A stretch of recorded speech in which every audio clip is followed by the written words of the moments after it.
دوسری طرف جیسے ہی الپ ارسلان جنرل دوکاس کو قیدی بنا کر اپنے قبیلے میں لے آتے ہیں تو تمام لوگ یہ منظر دیکھنے کے بعد حیران اور پریشان رہ جاتے ہیں کہ یہ تو بازنطینی کمانڈر جنرل دوکاس ہے، آخرکار یہ ہمارے قبیلے میں کیا کر رہا ہے؟ اور الپ ارسلان نے بڑی بہادری سے اس کو پکڑا اور قیدی بنا لیا۔ اسی بات چیت کے دوران چاغری صاحب بھی نگاڑے کی آواز سن کر اپنے خیمے سے باہر آ جاتے ہیں، اور پھر الپ ارسلان جنرل دوکاس کی طرف دیکھتے ہوئے چاغری صاحب کو تمام کہانی سناتے ہیں کہ میں نے اسے واسپورا گان کے علاقے کے قریب سے پکڑا ہے جب یہ ہم پر گھات لگانے کے لیے بیٹھا ہوا تھا، اور میں نے اس کے بدلے جوجن سے ماسٹر کو پیچھے ہٹانے کے بارے میں بات کی، لیکن اس نے ہماری پیشکش قبول نہیں کی۔ اگر میں چاہتا تو اسے مار دیتا۔ جنرل دوکاس یہ سن کر کہتا ہے اگر تم مجھے مارو گے تو بازنطینی شہنشاہ تمہارے قبیلے کو آگ لگا دے گا۔ چاغری صاحب یہ سن کر مسکراتے ہیں اور جنرل دوکاس کو خوش آمدید کہتے ہیں، اور پھر چاغری صاحب اربس خان سے کہتے ہیں فوری طور پر رے کے سلطان کے پاس جاؤ اور ان کو تمام صورتحال سے آگاہ کر دو کہ جنرل دوکاس ہمارے پاس ہیں۔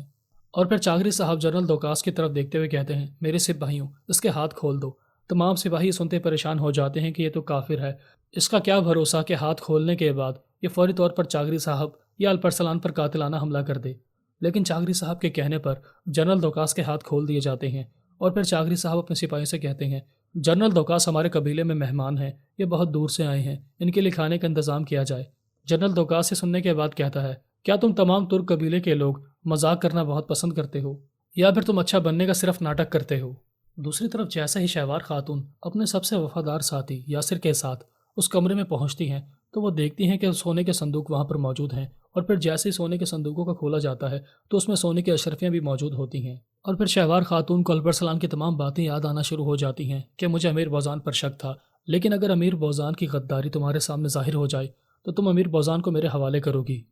لیکن شہوار خاتون جواباً کہتی ہیں یہ غزنی کی ریاست کا معاملہ ہے، اگر امیر بوزان غدار ہے تو اس کا فیصلہ میں کروں گی یا پھر ہمارے سلطان۔ بالآخر شہوار خاتون اپنے سب سے وفادار سپاہی یاسر کے ساتھ اس سونے کے صندوقوں کا معائنہ کرنے کے بعد وہاں سے چلی جاتی ہیں۔ جیسے ہی شہوار خاتون اور یاسر وہاں سے جا رہے ہوتے ہیں تو اسی دوران کرامتی سپاہی بھی وہاں پر پہنچ جاتا ہے اور وہ شہوار خاتون کو اس کمرے سے نکلتے ہوئے دیکھ لیتا ہے۔ تو دوسری طرف جوجن بازنطینی گورنر سے کہتا ہے کہ نستور کو دوسرا موقع دو، وہ اس بار جنرل دوکاس کو مار ڈالے گا۔ بازنطینی گورنر کے اکاؤ منوسی سن کر کہتا ہے نہیں، میرے بابا جان کہا کرتے تھے کہ ہر کسی کو صرف ایک ہی موقع دینا چاہیے، دوسرا موقع دینا بے وقوفی ہے، لہٰذا نستور دوسرا موقع حاصل کرنے کا حق کھو چکا ہے۔ اب یہ کام میں ماریا یا پھر الپاگوت کی جوڑی کو سونپوں گا۔ اب یہ بات چیت جاری ہوتی ہے، اسی دوران غزنی کے سپاہی بازنطینی سپاہیوں کی لاشیں لے کر واسپورا کان کے قلعے میں پہنچ جاتے ہیں۔ وہ لاشیں دیکھ کر جوجن اور بازنطینی گورنر پریشان ہو جاتے ہیں کہ ہمارے سپاہیوں کا یہ برا حشر کس نے کر دیا۔ دوسری طرف چاغری صاحب جنرل دوکاس کو بڑی عزت کے ساتھ اپنے خیمے میں لے آتے ہیں اور کہتے ہیں تھوڑی دیر میں دسترخوان لگ جائے گا اور آپ جی بھر کر اپنا پیٹ بھر پاؤ گے۔ جنرل دوکاس یہ سن کر کہتا ہے کیا تم مجھ سے مذاق کر رہے ہو؟ میں جانتا ہوں کہ میں تمہارے لیے سودے بازی کا آلہ بن چکا ہوں۔ الپ ارسلان بھی میرے بدلے سودا کرنا چاہتا ہے اور رومن جیوجن بھی۔ آپ لوگ کیا سمجھتے ہیں کہ مرنا صرف آپ لوگوں کے لیے قابل فخر بات ہے؟ ایسا نہیں ہے، بلکہ میں بھی روم کی خاطر لڑ سکتا ہوں اور اپنی سلطنت کی بھلائی کی خاطر اپنی جان قربان کر سکتا ہوں، لہٰذا یاد رکھنا میں کبھی بھی ترکوں کے ساتھ ان کا معاون نہیں بنوں گا۔ چاغری صاحب بھی سن کر کہتے ہیں پریشان ہونے کی ضرورت نہیں ہے، فی الحال تو تم میرے خیمے میں ایک قیدی کی حیثیت سے نہیں بلکہ ایک مہمان کی حیثیت سے بلائے گئے ہو، لہٰذا اچھی بات کرو اور اچھا کھانا کھاؤ۔ جنرل دوکاس سے سن کر کہتا ہے کیا تم تمام ترک پاگل ہوتے ہو؟ پہلے تم ہماری سرزمینوں پر قبضہ کرتے ہو اور لوٹ مار کے دوران ہمارے بہت سے سپاہیوں کو جہنم حاصل کر دیتے ہو، اور بعد میں تم اپنے دسترخوان پر بٹھا کر رحم دلی کا ناٹک کرتے ہو۔ میں تمہارے اس مسکراتے چہرے سے کبھی بھی دھوکہ نہیں کھاؤں گا۔ جب بھی تم مسکراؤ گے تو مجھے اپنے شہید ہونے والے سپاہیوں کی یاد آئے گی اور وہ میرے دکھ کو تازہ کر دیتی ہے۔ چاغری صاحب یہ سن کر پھر سے مسکراتے ہوئے کہتے ہیں مجھے خوشی ہوئی کہ تم میرے بارے میں اتنا کچھ جانتے ہو، لیکن مجھے افسوس بھی ہے کہ یہ صرف سراسر ایک غلط فہمی ہے کہ میرا نام صرف بدنام کیا گیا ہے۔ چلو خیر کوئی بات نہیں، اگر تم مجھے بدنام ہی کرنا چاہتے ہو تو کر سکتے ہو، لیکن جہاں تک تم نے مجھ پر الزامات لگائے ہیں میں کچھ غلط فہمیوں کو دور کرنا چاہتا ہوں۔ میں نے تمہاری سرزمینوں پر قبضہ کیا، حملہ کیا، لیکن اس کے دوران میں نے تمہارے کسی بھی سپاہی پر ناانصافی نہیں کی ہے۔ میں نے تو بلکہ تمہاری سرزمینوں پر قبضہ کرنے کے بعد وہاں پر انصاف کو قائم کرنے کی کوشش کی ہے۔ جب میں نے تمہاری زمینوں پر غور و فکر کی تھی تو مجھے تمہاری سرزمین پر کوئی انسان نظر نہیں آیا، چاروں طرف لوگوں کے ساتھ زیادتی ہو رہی تھی، لوگوں کو مارا جا رہا تھا۔ تم لوگ تو اپنے لوگوں کو بھی ذبح کر ڈالتے ہو اور ٹیکس کے نام پر ان کی زندگیوں کو جہنم بنا ڈالتے ہو۔ نہ تو تمہاری کوئی طاقتور ریاست ہے اور نہ ہی تمہارا انصاف مضبوط ہے،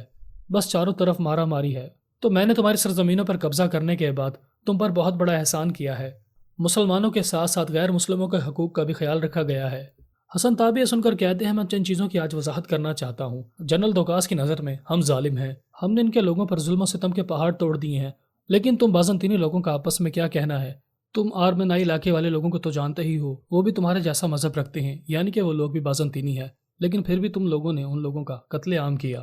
یعنی کہ تم لوگوں نے تو اپنے لوگوں کو بھی نہیں بخشا، اور تم بات کرتے ہو کہ ہم ترک بہت ہی ظالم لوگ ہیں۔ جنرل دوکاس سے سن کر کہتا ہے کیونکہ وہ لوگ ہمارے گرجا گھر کو تسلیم نہیں کر رہے تھے، وہ لوگ اپنا گرجا گھر بنا کر عبادت کرنا چاہتے تھے،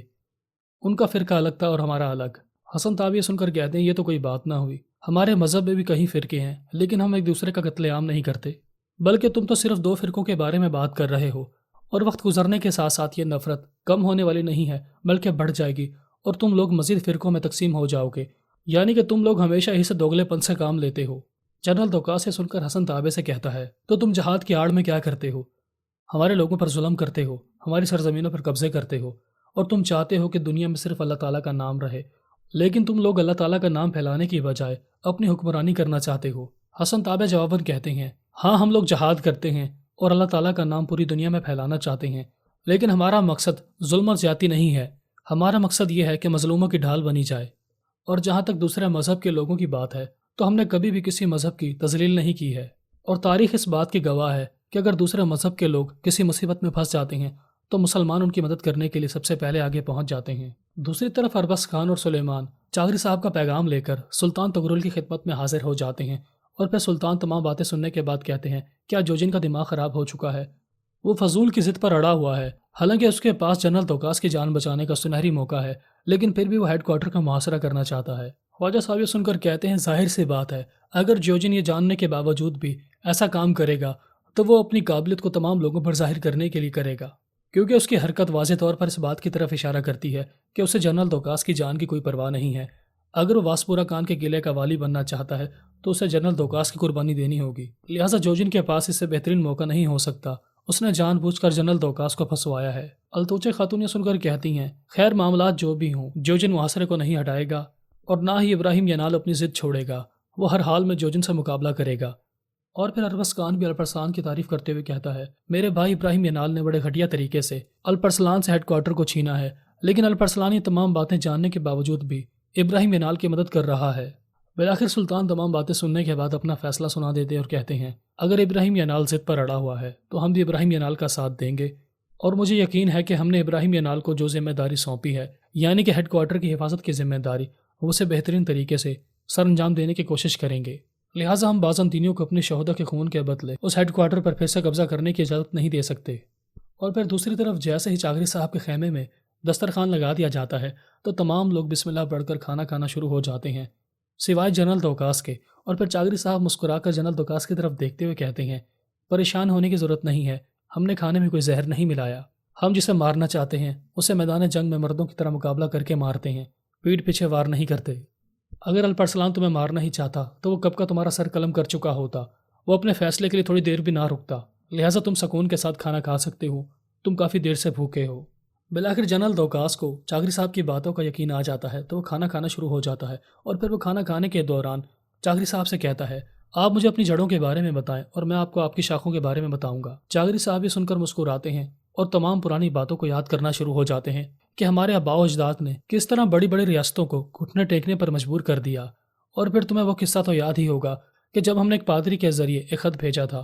اور فتح کیے گئے علاقے میں رہنے والے تمام مظلوموں کو معاف کر دیا گیا تھا۔ جنرل دوکاس سے سن کر کہتا ہے ہاں میں نے وہ کہانی سنی ہے، لیکن میں ماضی کی نہیں بلکہ حال کے بارے میں بات کرنا چاہتا ہوں، فی الحال تو تمہاری طاقت مجھے اتنی زیادہ نہیں لگتی جتنی طاقتور مجھے تمہاری باتیں لگتی ہیں۔ یہ سنتے ہی الپرسلان اپنے کھانے کو چھوڑ دیتے ہیں اور وہ اپنے ہاتھ میں ایک ترک تیر کو اٹھاتے ہوئے کہتے ہیں اگر میں یہ ایک تیر مشرق کے علاقے کی طرف پھینکوں گا تو 1,00,000 سپاہی میری مدد کرنے کے لیے حاضر ہو جائیں گے، اور اگر میں 2 تیر پھینکتا ہوں تو 2,00,000 سپاہی۔ اور پھر الپرسلان اپنی کمان کو ہاتھ میں تھامتے ہوئے کہتے ہیں جس پر باس کا نشان بنا ہوا ہوتا ہے اگر میں اس کمان کو بلحان کے علاقے کی طرف پھینکوں گا تو ہماری مدد کرنے کے لیے اتنے ترک سپاہی گھوڑوں پر بیٹھ کے آئیں گے جس کی تعداد کو تم گن بھی نہیں سکتے، اور تم سمجھ رہے ہو کہ ہماری تعداد کم ہے، یعنی کہ ہم طاقتور نہیں ہیں۔ یہ سنتے ہی جنرل دوکاس کی بولتی بند ہو جاتی ہے اور وہ سمجھ جاتا ہے کہ ترک بہت بڑے ریاست بن چکے ہیں، اور پھر جنرل دوکاس مزید کوئی سوال پوچھنے سے کترا رہا ہوتا ہے۔